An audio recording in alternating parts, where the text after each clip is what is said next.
Tulungan mo. Ang susunod na programa ay rated PG. Ito ay nangangailangan ng patnubay at gabay ng magulang para sa mga batang manunood.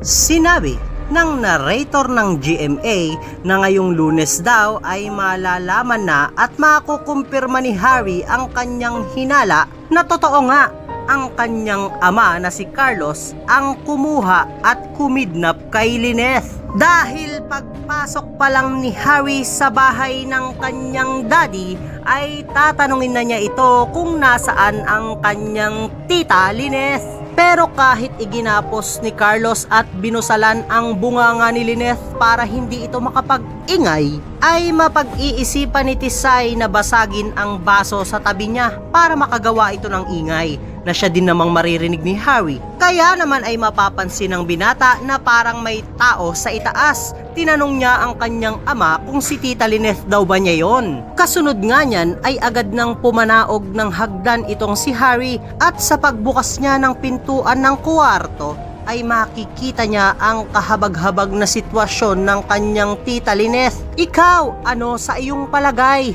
Tulungan kaya ni Harry na makatakas itong si Lynette? O baka naman tulad ni Zoe sa kanyang impaktang mami ay pagtakpan din ni Harry ang kanyang impaktong daddy. Nako, pag nagkataon sila na ang satanic family, haha char. Pero hindi malayong kampihan ni Harry ang kanyang daddy dahil tatay niya ito at malamang nagmana rin ito kay Carlos. At syempre pa, papahabain pa ni Direk at ng mga writers ang paghihirap ni Lynette kaya hindi pwedeng makatakas na siya kaagad kasi matatapos na, haha charot. Pero sa paghingi ng tulong ni Lynette kay Harry ay sana naman magkaroon ng himala sa teleseryeng ito. Sana naman ay tulungan na ni Harry ang kanyang tita Lynette dahil kawawa naman ito, ilang beses nang naho-hostage at nakikidnap. Siya na nga ang pinakamalas na tao sa buong mundo dahil suking-suki na ito ng mga kawatan. Kaya naman kung isa ka rin sa mga nagnanais na sana ay hindi nagmana itong si Harry sa kanyang tatay na si Carlos na masamang loob